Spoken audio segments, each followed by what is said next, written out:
Hello, everybody. Welcome to another Stagecoach Television interview. I am Jamie Collins, aka Mr. Monkey Pants, and here we are interviewing Chuck Whiting at the Buttermilk Jamboree in Dalton, Michigan, at the Circle Pine Center.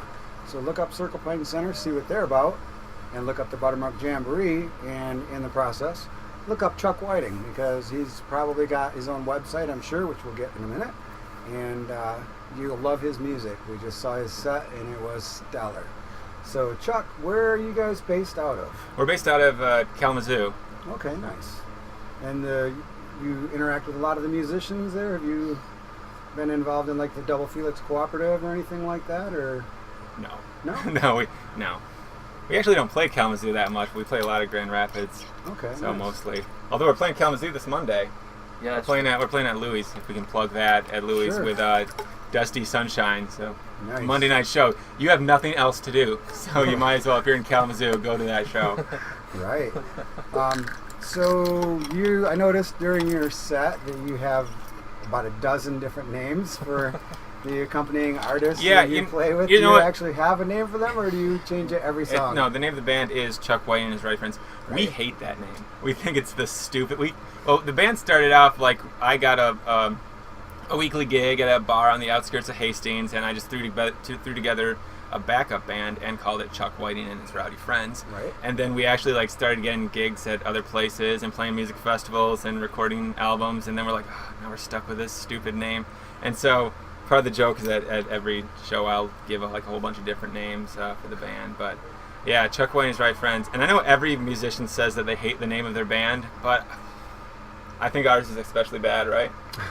It does give a different impression Yeah. of what you do than what the actual show is. The show is a lot of fun, crosses some genres and mashes up some. Yeah, people expect us to be more outlaw country, and we're straight up Western swing, I think. So. Right, yeah, pretty much. It was a lot of fun.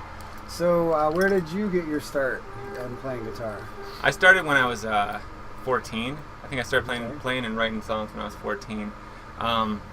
I got into it just for the songwriting aspect. That's always been my biggest passion. And growing up, I was my first big songwriting influence was Michael Nesmith from the Monkees. Oh, right. So that's why I was stoked to hear them playing Monkees before we went up there. But I was telling the guys I think he's the most underrated songwriter in history of American. He's written amazing songs, and he was like one of the at the forefront of the country rock movement. He just never got credit for it because he was a monkey.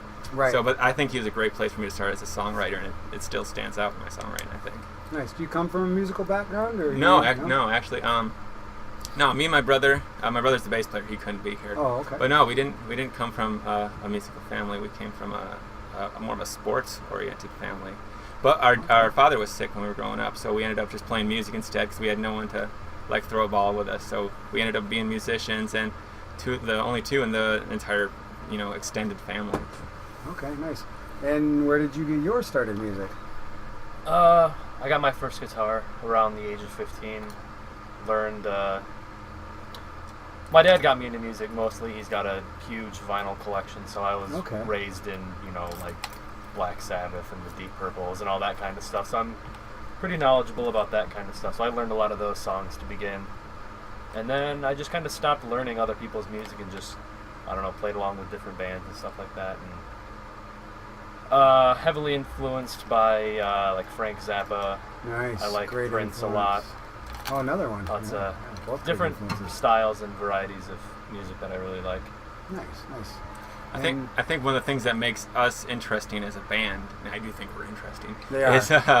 is that he's not a honky tonk player. He wasn't brought up in Western swing or honky tonk. He doesn't know all the traditional licks, so he reinterprets everything, through his own lens. He incorporates a lot of funk and blues guitar licks into our music when we're playing Western swing, and I think that's neat. Yeah, it is. That's where I was referring to the little cross genre. Yeah. You can't really pigeonhole it as Western swing, but it's based in there. So yeah, it's a lot of fun.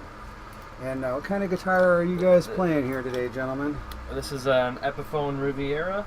Oh, nice. Hollow body. It's got 3 P90s and a Bigsby.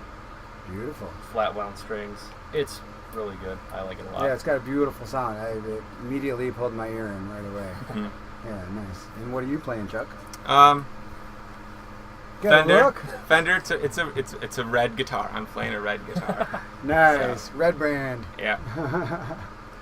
Great. And do you guys primarily play in the festival circuit? You said you play a lot in Grand Rapids. Do you play in the clubs up there? We most of the shows we play in Grand Rapids, we played at Tip Top Deluxe Bar and Grill. Okay, yeah. Great place for shows. Yes, absolutely. And it's been up just right off our alley, perfect for us. And since they've opened, they've let us open for Wayne Hancock, who is my favorite living singer. And so that was amazing. And we got to open for Lucky Tub. Back in February, we got to open for Elin Jewell. So Sweet. They've brought in a lot of awesome national touring acts that wouldn't have come to Michigan otherwise, and then let us open for them. So Wonderful. Tip Top Deluxe has been... Tip Top and Buttermilk Jamboree have been like the best things that happened for this band. Tip of the hat to those two entities for helping to support local and community music. Mm-hmm. So are you guys finding, I mean, you said you don't interact with the Kalamazoo musical community very much? I mean, there is a lot going on there? Or is it just that you're there's a not lot involved in the collectives, but you must be gigging with some of these people? No, we just haven't played in Kalamazoo in a while. And we always just get a better response in Grand Rapids. Every time we play in Grand Rapids, some person I don't know comes up to me and goes, "Oh my God, you're Chuck Whiting!" Like Nice. And it's That's a good feeling. yeah. Great. So I think there's I think it's just because Grand Rapids is a bigger city, and so they have more of an audience for the particular thing that we're trying to do. Yeah, more diverse audience as Mhm. well. I noticed that about Grand Rapids. We have Yeah. But definitely been open. Kalamazoo is still my hometown. I was born there. So. And a great town with a fun name. Yes. And I've heard a story that they actually renamed that town because the name was fun to say. I don't know if that's true or not, but a little Michigan. I like the idea of living rumor. in. I like that Kalamazoo is nationally known for people assuming it's imaginary, like it's not real. Like Right. The slogan, "Yes, there is a Kalamazoo." It's Sure. so I like that idea. It's been used in numerous songs that I can think of over the Yeah. years as well. Michigan's pretty well touted, actually. Mm-hmm. So I always ask one question that usually people would rather have more time to think about the answer. Oh, good. But it's a trademark question that Okay. I've been asking, and here's the scenario. You are stranded on a desert island, Okay. and you have everything you need except for you are only allowed the discography, all the CDs of related music, anything that any of this artist has done. You're only allowed one artist or One one artist. band's entire discography, including their branches off into other, sitting with other artists. Who would it be, guys? For me, let Nick go first. Frank Zappa. Yeah. Right off the bat, nice. Yeah. That's the second Frank Zappa answer I've had this All right. weekend.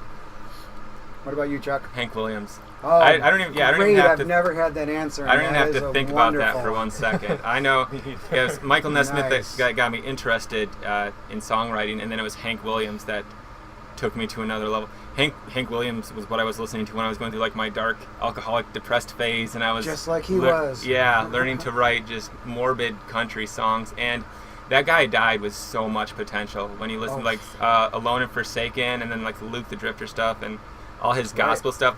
He was an amazingly versatile songwriter. Absolutely, and if he had yeah. lived on, there's no telling like what he would have done. I think he's amazing, and so Yeah, that can be said about a lot of people we Mhm. lost early, unfortunately. when we started the band, like our sets were usually almost about a third to a half Hank Williams tunes. Oh, nice, Yeah. nice. Do you guys? I didn't notice if you guys played any Hank tunes. We Are you didn't play still any. using We them? don't play them unless we're doing Like a 3 or 4 4 hour show. show. Oh, okay, Yeah. sure. So, but I mean, Nice. I developed my vocal technique singing along to Hank Williams records. Wonderful. Hank and Wayne Hancock are like my two vocal influences. But yeah, any artist, one artist for the rest of my life would be Hank Williams, hands down. Awesome. Well, And thanks so much. neither of us needed a second to think No. about that yeah, question. That was the fastest answers I think I've had Yeah. yet. Honestly, I really do.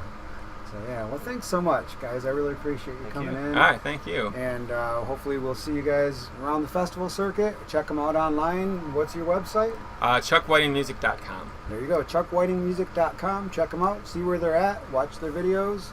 Maybe you can catch them on the Stage Couch TV. We're going to talk to Chuck today about getting some of his stuff on our television station. So right. Tune in, see what's coming in the future. Thanks for being here, people. I'm Jamie Collins with the Stage Couch TV. You want to do a song? Yes, let's do a Take song. us out with some music, guys. Hopefully you can hear me. Yeah, hopefully. Only two things make life worth living: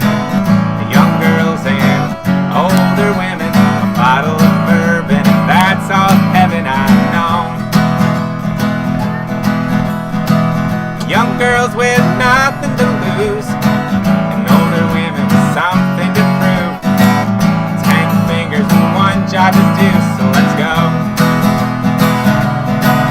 Oh Lord, I'll see clear, much, much, much clear, after a bourbon or two. Oh Lord, you'll see my range if she's about my age. You know what I came here intending to do. The only two things that make life worth living, young girls and older women. A bottle of bourbon, that's all of heaven I've known. Alright, I'll play quietly so you can hear Nick.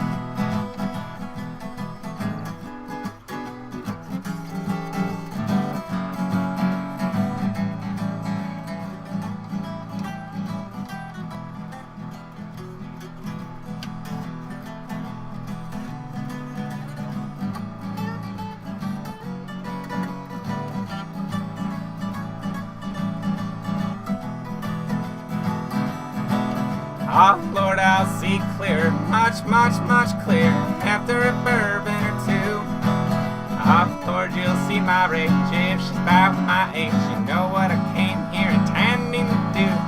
The only two things that make life worth living, young girls and older women.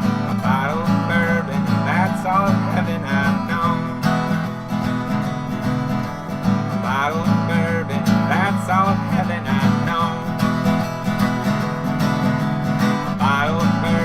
That's all of heaven I've known. There you go, folks. Chuck Whiting and his rowdy friends. Nick, Chuck, thanks for being here, guys. Thank you.